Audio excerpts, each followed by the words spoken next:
Una, magtakal ng bigas at ilagay sa malinis na kaldero.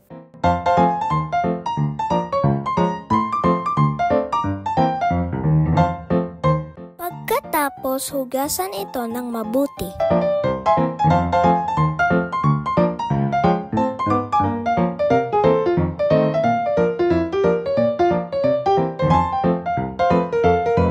Lagyan ng tubig na naaayon sa sukat.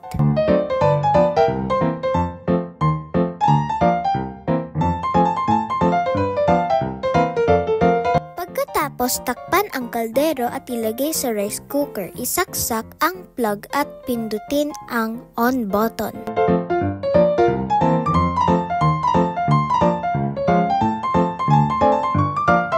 Pagkatapos maluto ang bigas, tignan ang resulta.